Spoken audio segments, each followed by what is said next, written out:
Hi, welcome to Ethereal Mechanics video number 32. This is the intro video to part 3 of Ethereal Mechanics.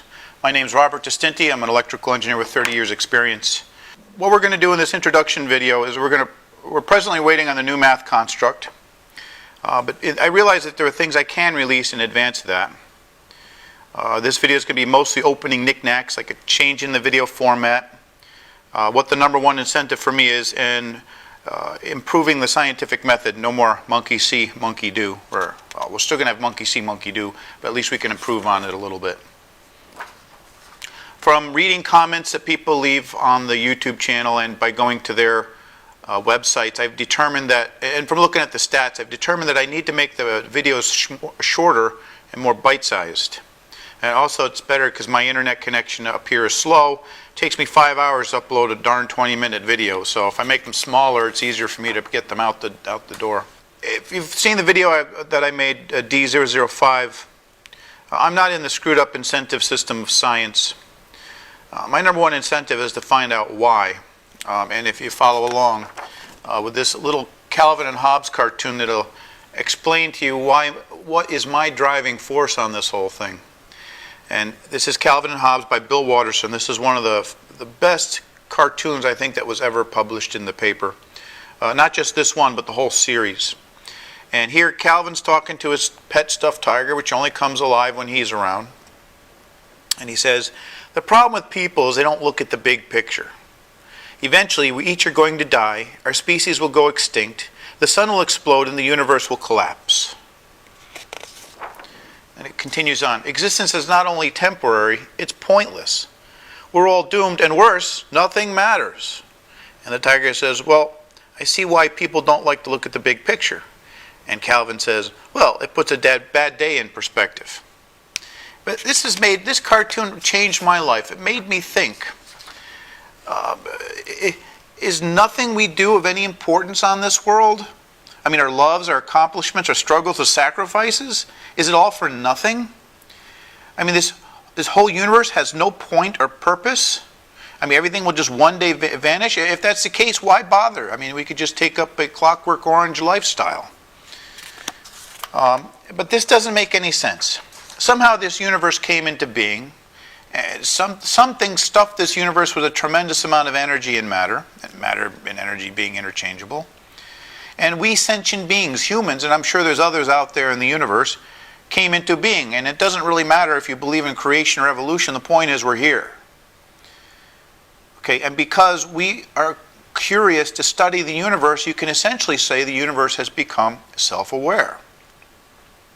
I mean, there's got to be a purpose to all this. I mean, rather, I want to believe there's a purpose, or at least to find out if there's a purpose or not. And this has become my only purpose of any importance to me in my life.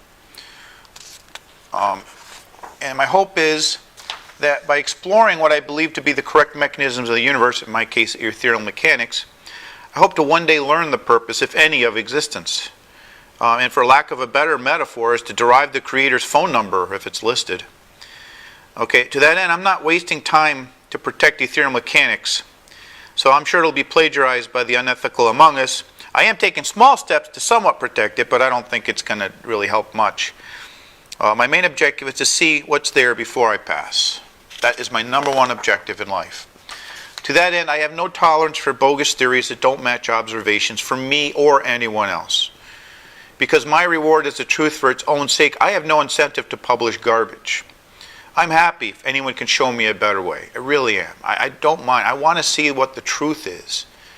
Okay, if someone's got a better idea, please, I'm all open. But you know, people are giving me websites out there, and I see one website about this I'm not going to mention because I don't want to offend anybody, and they're using Maxwell's equations. I see another website about this, and they're talking about vector magnetic potentials and doing things that are absolutely silly. And so I don't really see much. I don't even see much in the way of legitimate, well, I don't want to call them legitimate scientists because they're junk scientists too.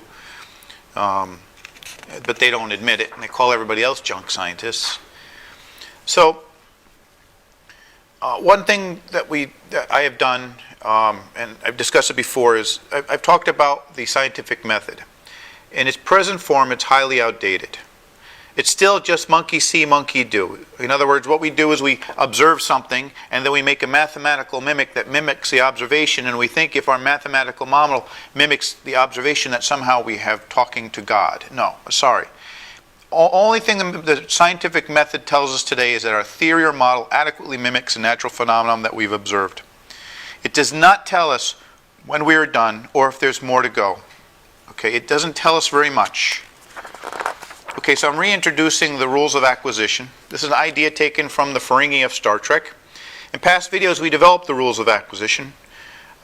We used them a little bit in Distinti's universe, but that was mostly for fun and conjecture. That wasn't really something, you know. Anyway, in the upcoming videos, these simple rules will help us clear the field of the ghosts of junk science past. And they'll guide our reasoning to a deeper understanding of the universe, which will turn out to be so simple that physicists will be tripping over each other to be the first to plagiarize it. That I'm sure. And just, I read all the comments that are posted. I thank you for all the comments. But I rarely respond because I always end up getting into a discussion with somebody that, well, anyway. And for you new subscribers, I will go and view your YouTube channel if you have. And I'm trying to get a feel for what my audience wants so I can better tailor the videos. And I've learned from that I need to make the video shorter, more bite-sized. Okay, and thank you. And subscribe if you could, please, that you get the videos as soon as they come out. And give me thumbs up if at all possible. If you can go to my website and give me a donation, it would help, so I don't have to use 50-year-old micro voltmeters or micro amp meters. And but I would probably, I think that if you sit through the commercials, that would help me out somewhat because I think I get. Thank you.